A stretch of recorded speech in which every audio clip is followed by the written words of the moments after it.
مرحبا بكم. النهاردة إن شاء الله هنكمل في موضوع مصر واسم مصر. هو اسم مصر اسم فرعون. الكلام ده من تاريخنا، يعني من تاريخ الثقافة المصرية. حاجة مهمة جدا إن احنا نبقى مدركين إن احنا مصريين. اسم مصر ده اسم غالي علينا جدا، وأنا شخصيا بحب أقول إن أنا مصري، بحب أقول أنا من أهل مصر، احنا مصريين، وعشان كده احنا ماشيين ورا الاسم بندور عليه. فلما لقينا حد اتكلم في القديم على مصر زي مانيتو، في ناس جم بعد مانيتو وكتبوا عنه، يعني من أهم 3 مؤرخين زي ما احنا قلنا حد اسمه يوسيفيوس. يوسيفيوس ده في المئة الأولى. هل يوسيفيوس ده كان بينقل عن مانيتو باعتبار إن مانيتو راجل كويس وصالح وشكرا ليه وبارك الله فيه؟ أبدا، كان مانيتو بيتخانق وما كانش عاجبه كتاب. كان يوسيفيوس بيتخانق مع مانيتو وما كانش عاجباه كتاباته. هو كتب كتاب اسمه ضد أبيون. كان حد اسمه أبيون ده كان بيشتم في اليهود، وهو كان أساسا يهودي، فكان بيدافع عن التاريخ اليهودي في الوقت دوت، وكان بيقول إن مانيتون ما كانش منصف وكده، يعني كان بيتخانق معاه. وقال إن هو حط قصة سيدنا موسى اللي كان اسمه أوزير سيف، ثم سمي بعد كده موسى أوزير سيف، اللي هو تقريبا اسمه أوزير. كان واضح قوي زي ما احنا وصلنا للترجمات بتاعتنا، الأوزير أوزير سيف اسمه، وبعدين سمي بعد كده موسى. وقال إن موسى كان مانيتون بيقول إن موسى كان كاهن ثم تحول إلى بطل قومي لليهود، وحكى حكاية كده يعني. لكن هو كان بيدافع عن موسى، وكان بيقول إن مانيتون خرف. مانيتو كان مخرف وجاب حكايات الهكسوس ضمها على موضوع موسى، لأنه قال إن موسى تحالف مع الهكسوس وكونوا قوة وحاربت الفرعون المصري. وخلي بالك هو هنا بيقول فرعون، وحاربت الفرعون المصري، يبقى يوسيفيوس بيأكد لقب فرعون. اللي جه بعد منه الاثنين اللي كتبوا بعد منه تاريخ الأسر الفرعونية نقلا عن مانيتو، أفريكانوس كان أهم حد فيهم، حد اسمه يوسابيوس القيصري. الاثنين دول قالوا الملك، ما قالوش فرعون. لكن الأول واحد في المئة الأولى نقل عن مانيتو، قال كان اسم الملك في الوقت اللي موجود فيه موسى فرعون. هل كان يوسيفيوس ده متأثر بالعهد القديم اللي هي سفر الخروج وما شابه، وقال اسم فرعون وكده؟ هل كان متأثر وعشان كده قال اسم فرعون؟ عموما هو قال ان اللي كان بيحارب موسى كان اسمه فرعون. ده باختصار حكاية ال3 اللي نقلوا عن مانيتو. واسم فرعون فيه اسم مصر ما كانش واضح خالص، كانوا بيقولوا على اسم مصر إيجيبتوس، لأن هم كانوا يونان، الجماعة دول كانوا يونان، فكانوا بيقولوا على اسم مصر إيجيبتوس. هنروح بعد كده الاسم مصر كان موجود فين وكان متداول ازاي. هنرجع لأول حقبة كتبت عن مصر واسم مصر وبتاع. مفروض كان المجموعة اللي هي فيما يسمى بالأدب القبطي، اللي نشأ وتبلور في المئة الثانية، يعني نقدر نقول 100 ميلادي بدأ الأدب القبطي يظهر بشكل ما، و102 يعني، والقرن الثاني الميلادي كان أكثر شوية، أو يعني القرن الثاني الميلادي كان البداية. القرن الثالث كان أكثر شوية، ثم زادت العملية في الأدب القبطي. الأدب القبطي الحقيقة فكرة عامة إن الحروف الأبجدية القبطية ألفا بيتا ديت يوناني، وضافوا عليها 6-7 علامات عشان تدي حروف المد وكده. عموما مشوها يعني بحيث تبقى الأبجدية، يعني خدوا الأبجدية اليوناني منقولة بالنص وضافوا لها بعض حروف المد. طيب أنا عندنا القاموس القبطي. القاموس القبطي ده فيه 8000 جذر لغوي. جذر لغوي يعني مثلا في اللغة العربية نقول كتب من فعل، مثلا ده جذر لغوي. الجذر اللغوي ده عنده اشتقاقات، كتب يكتب كتابة ومكتوب كده يعني. فتصل مثلا في اللغة العربية الجذر اللي حوالي 100,000 جذر، يعني 100,000 جذر لغة في اللغة العربية. في الإنجليزي مثلا حوالي 60-70 ألف جذر، في العربي حوالي 100، لكن الكلمات نفسها قد تصل إلى ملايين. أما في اللغة أو في الكتابات في الأدب القبطي هم 8000 جذر، لأن ما كانش فيه تقريبا حاجة لغة بشكل كتير. ال 8000 دولت في منهم 3500 جذر يوناني. 3500 جذر يوناني من ال 8000. نقدر نقول إن قرابة 30% من الكلام القبطي يوناني بالنص. 30% إلى 35% من الكلام القبطي يوناني. اما لو جينا على الليتورجيا القبطيه، يعني الصلاه او القداس القبطي، كان تقريبا بيصل الى 50% يوناني. يعني القداس القبطي المكتوب يلا نصلي كان تقريبا النص يوناني، لأنه هو طبعا العهد القديم والعهد الجديد كان في الوقت ده مكتوب كتابات يونانية، وكانت الثقافة الدينية اليونانية هي الغالبة على الأمر. طيب لو جينا ندور في الأدب القبطي على اسم مصر، يا إخوانا أنتوا سميتوا مصر إيه وأنتوا بتكتبوا كتاباتكم؟ هنلاقي إن اسم إيجيبتوس كان هو الموجود.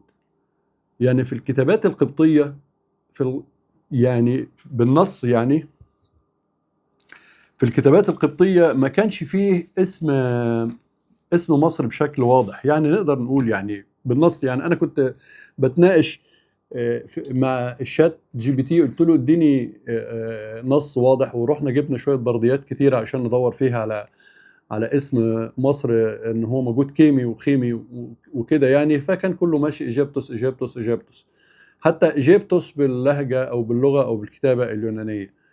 فاتفقنا أنا وهو إن احنا نصيغ الصياغة التالية، يعني بالنص كده، إن أقدم المخطوطات والشواهد ترجع لنهاية القرن الثاني أو بداية القرن الثالث الميلادي.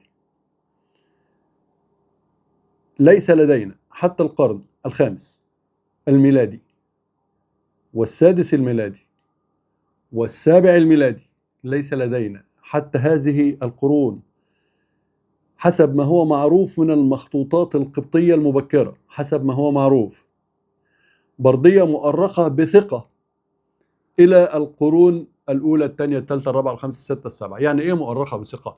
يعني أقول إن هذه البردية ورقة قديمة ترجع إلى القرن الفلاني، وثبت قدمها من مجموعة شواهد، من نوع الورقة ومن شكل الخط ومن طريقة الكتابة. ده اسمه الشاهد البصري على إن هذه الورقة قديمة. في بقى تحليل كربون مش بتكلم على إن الورقة دي الشواهد البصرية بتاعتها بتقول إنها ترجع إلى القرن الرابع الميلادي، فورقة قديمة.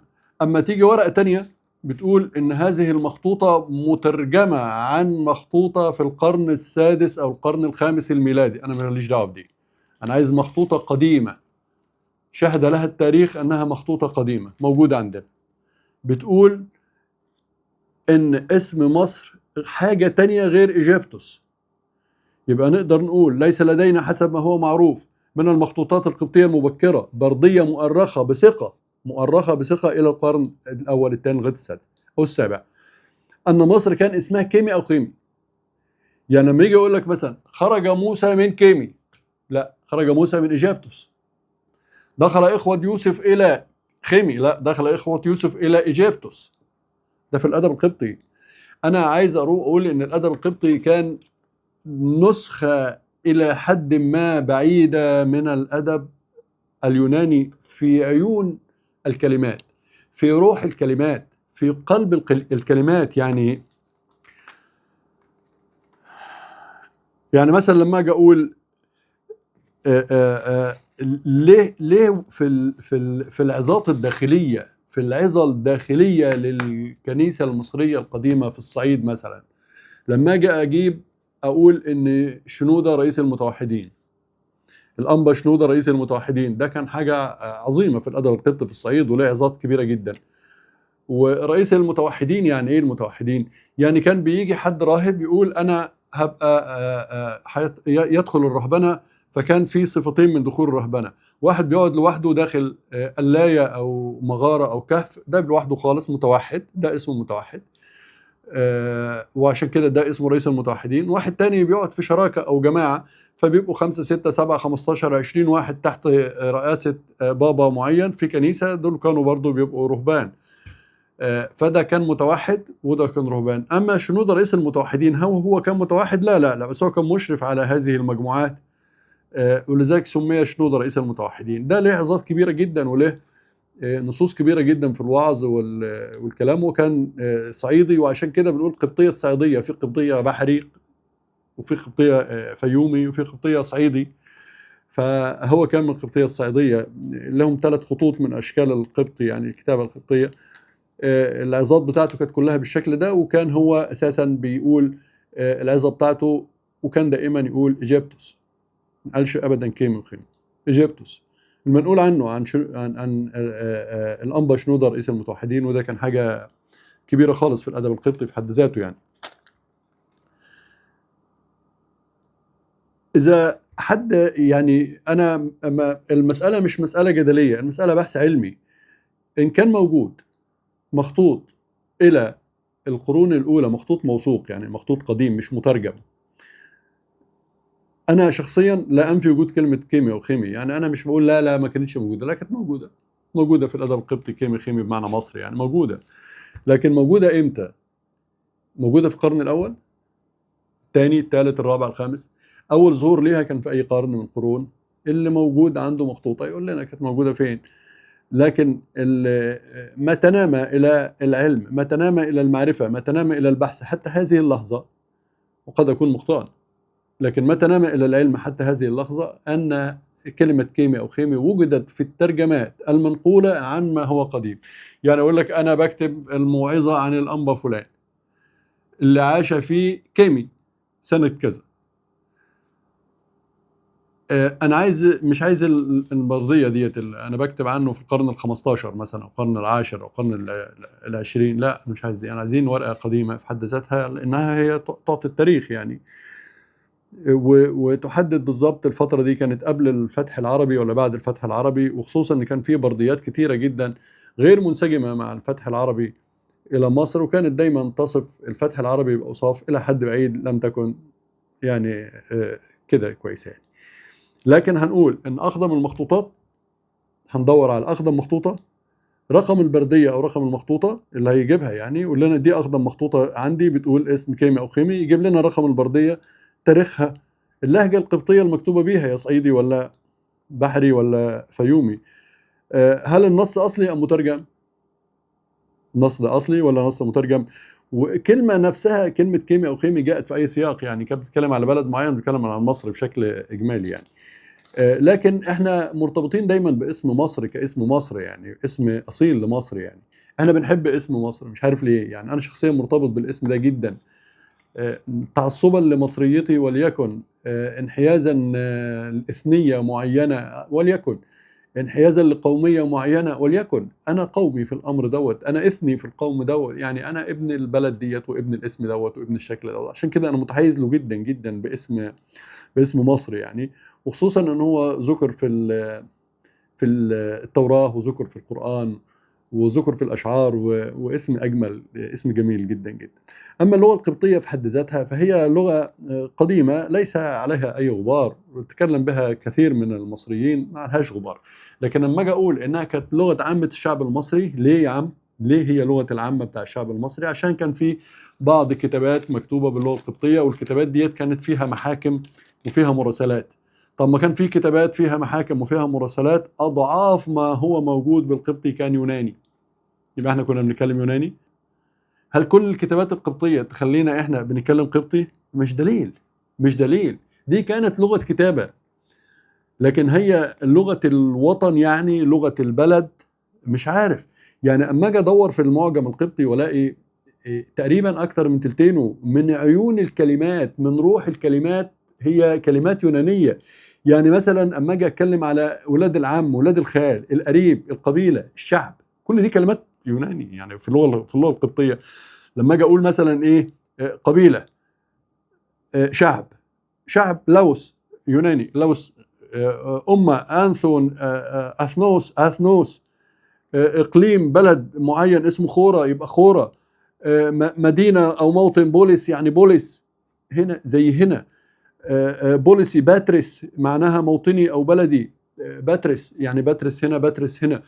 شوف يعني عيون الكلمات الصلب الموضيع نفسها. كلمة الجنين، التوأم، الابن البكري، نفس الكلمة هنا هي هنا. شهر، سنة، بلد، أرض، مدينة، بلد أجنبي، قرية كومي مثلا، قد يكون جاية من كوم كذا، كومي قرية بس الاسم يوناني. طب تعالى على البشر، على الناس، واحد أخرس، أعمى، متزوج، مطلق، يطلق، منفصل، حفل زفاف اسمه غموس، هنا غموس، هنا غموس مثلا، عرس أو وليمة غموسي، وهنا نفس الكلام. يعني طب تعالوا نروح للارض والغيط والفلاحين. محصول الارض كرابس، هنا كرابس هنا كرابس. عمليه جمع المحصول، يحصد البذور، البذره نفسها سبرما، هنا سبرما هنا سبرما. المحرات اللي بيحرتوا بيه، صلب الحياه، صلب الامر. السفينه، واحد راكب سفينه ومركب، بوتسيما كده نفس الكلام. طيب تعالى في الحروب، اسير، تعالى احنا بنحارب، خلاص النصوص المصريه الجدريات والدنيا وبتاع مليانه محارب وجندي وسهم وسيف، كل دي في النصوص، في صلب الحياه. يوناني في كلمه، هم الحقيقه صلب الحياه، في الصلب حتى الصفات. لكن لانه برضو اللي بيسموها المتابعه، الفاظ المتابعه يوناني. اللغة القبطية لغة غنية جدا، لغة ثرية، وكان فيها أشعار وكان فيها كلمات وكان فيها عظات وكان فيها كلام رائع، بس الأبجدية بتاعتها وصلبها يوناني. فأنا حتى اسم الوطن والموطن والقبيلة والشعب يوناني. مين؟ عند بابا الإسكندرية، عند البابا الرئيسي للدولة كان بيتكلم يوناني. مفيش عظة موجودة لأي بابا حتى القرن السابع، أي بابا رسمي، حتى بنيامين، أنبا بنيامين، بطرك بنيامين. الفتح الإسلامي أو الفتح العربي دخل وقت الأنبا بنيامين وجابه كان هربان ورجعه تاني بعد ما طرد الحامية الرومانية ورجع تاني. حتى الأنبا بنيامين وما جاء بعد بنيامين وما جاء الذي بعد بنيامين كانوا بيتكلموا يوناني. كان القداس يوناني وكان الكلام يوناني، وما كانش فيه لغة قبطية عند هذا البطرك، ما كانش فيه عظة بالقبطي. وبالتالي لما رحنا حتى على الأنبا شنودة رئيس المتوحدين، لأنها برضو في الصعيد في القرن الرابع تقريبا الميلادي بيتكلم على مصر باسم إيجيبتوس. فاحنا بندور، لكن أنا شخصيا مهتم جدا إنها اسمها مصر، والاسم ده جميل قوي وحلو قوي، وإن شاء الله هو من أجمل الأسماء على وجه الأرض. ربنا يخلي لنا مصر ويبارك في مصر ويبارك في أهل مصر وفي شعب مصر. وأجمل كلمة في التاريخ وفي الدنيا بحالها هي كلمة مصر. شكرا لكم.